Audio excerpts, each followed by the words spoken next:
Okay, after you clean your floor up and run your vehicle for a while, check underneath and look for any fresh drops of oil. Obviously you can see the old stains. That's from my power steering, which is still probably leaking. I did wipe it up. It seems like I put some stop leaking and that seems to have slowed it down, but back there's where the oil was leaking. I don't see any fresh drops. I just wiped it up. There was 1 or 2 drops, and I'm hoping that that was just from the cleaner mixing with the oil that might have pooled on the engine and stuff like that. I didn't pressure wash the engine or anything ever since I fixed it, so I might do that tomorrow just to get all the old oil off. But the corner that was leaking is no longer leaking, the valve cover. Clean up the pool of oil that was back there. Don't see any more oil in its place, so I'm almost afraid to admit it because it's been a long, hard road to this spot. This is like my 5th or 6th tear down on this valve cover, and I'm almost afraid to admit it, but it seems like this gasket has finally fixed my problems.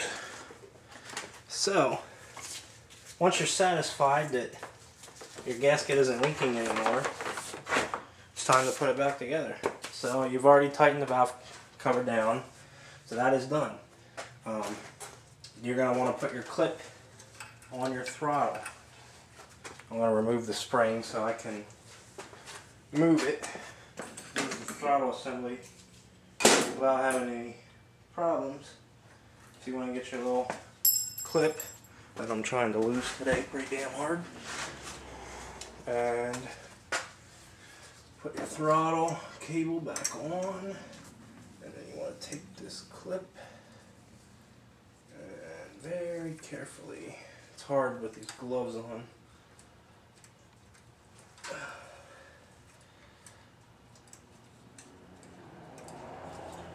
basically just push it on and it clips on in place.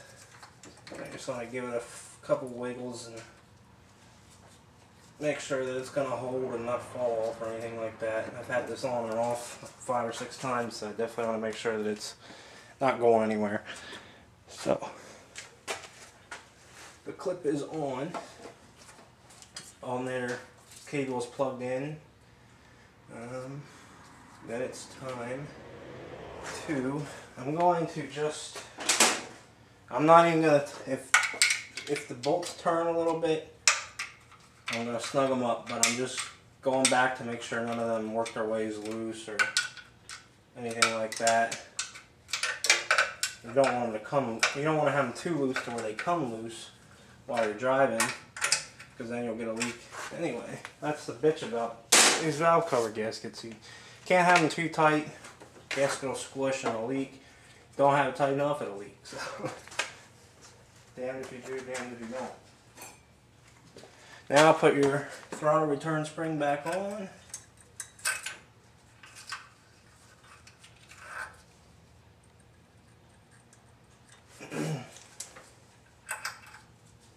Go. Test it for operation a couple times. Good to go. Alright. Now I'm going to route this alternator wiring loom back into the clip, and it's time to bring this little bastard down into place. Be very careful, because obviously if you just ran the engine, it's going to be hot. You're going to be getting somewhat close to the exhaust manifold, and you don't want to burn yourself. So you find where you put your tools in.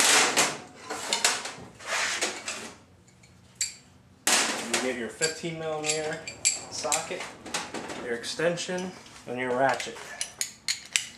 And you get the bolts that go in to hold this air pump assembly on, and you will be in contact with these metal lines that come off the manifold. They will also be hot. So you want to try to get the bolts in place as quickly as possible. And then just start them with the extension. That way your hands are away from the heat. I had this run in 2 separate times. The first time about 10 minutes outside, then I brought it in after I cleaned the floor up. Saw a couple small little drips, so I jacked it up, went underneath, wiped it down the best I can without jacking it up the whole front end on jack stands. I just jacked the one corner and climbed underneath and wiped it down the best I can, which wasn't the best. And then ran it again to see if I saw any more drips. Possible my oil pan plug may be leaking a little bit. I saw a small drip from it. I did just change the oil, so I might have to replace the gasket on it. That's no big deal. I don't mind that as long as the stop cover is not leaking anymore. So,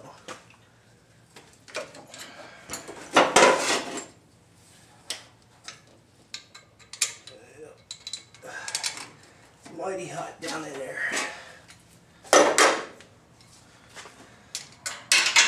Oh, you bitch.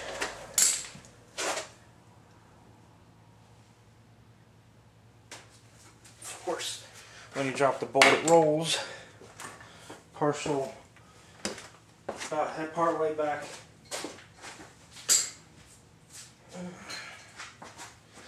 Let's give this another go.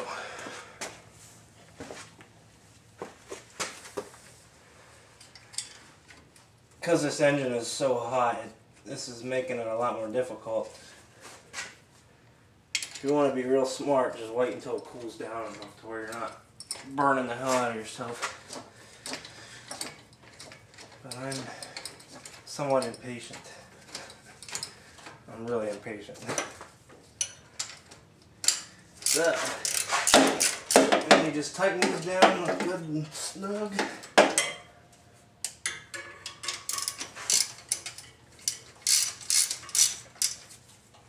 Like that. And now we can put these air pump lines on.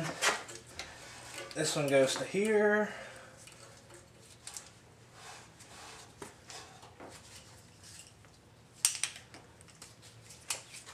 Sure, I got the right socket here. Yep. And just tighten them up. If you want to make it easy to get off next time, just put the bolt angled out in a way that it'll be easy to access. You don't want to put it back around. You're just making more work for yourself. Or whoever works on it the next time. So make sure they're good and tight. And then this one goes right up here. Just kind of wiggle them on.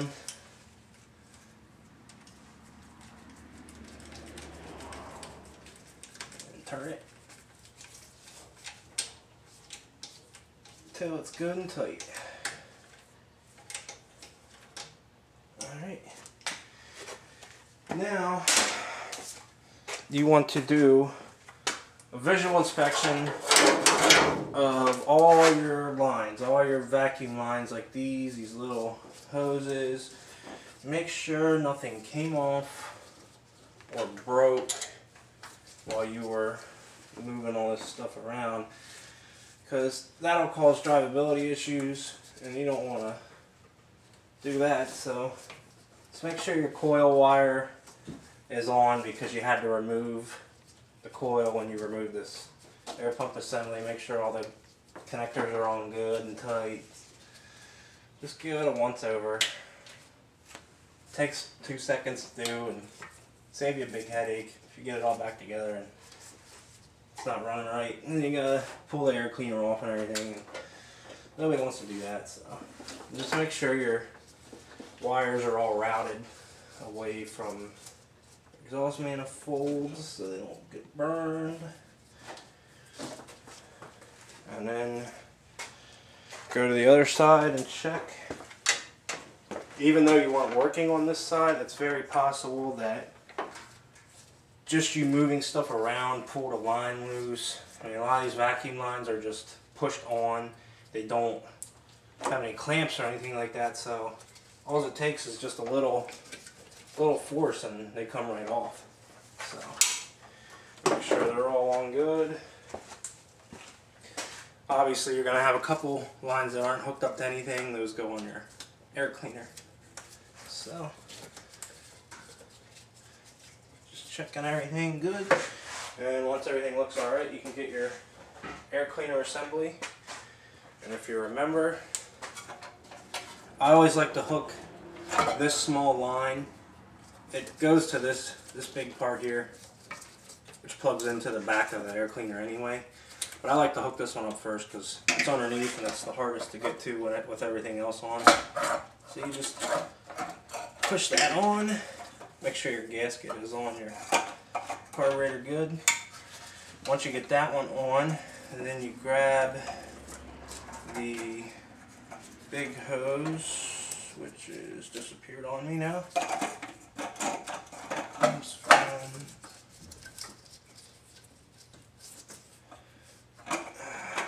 some bitch go.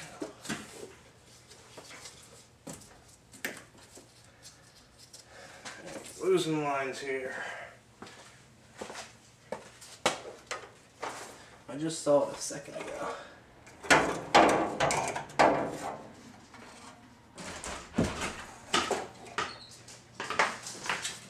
There it is. So you grab this hose, and that plugs into the back of the air cleaner. And then these vacuum lines, make sure they don't get pinched underneath. And they go through like that.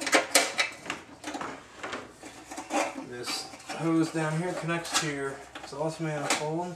You got your small vacuum line here, plugs in here, and these ones go there. Don't forget your curved hose that you took off. There's a valve cover.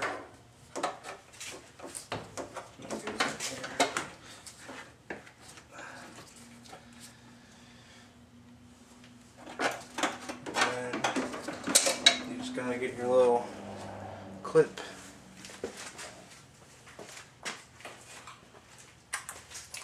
That holds these vacuum lines through the intake. So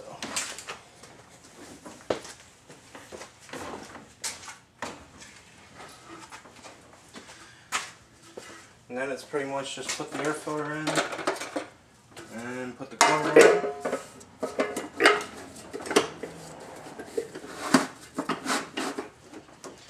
And put the wing line on.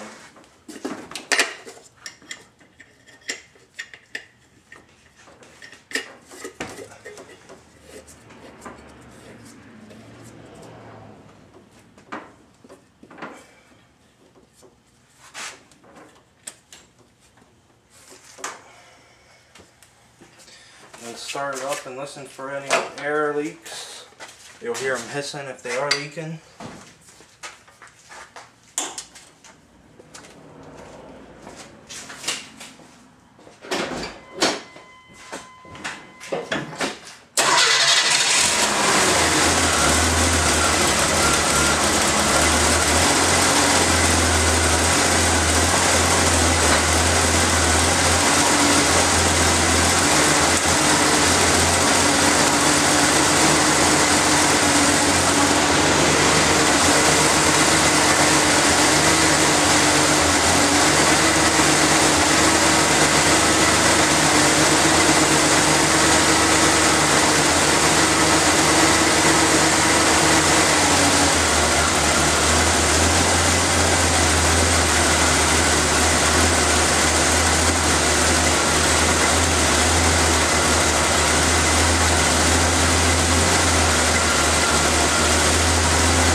Hey, can you give me a rag?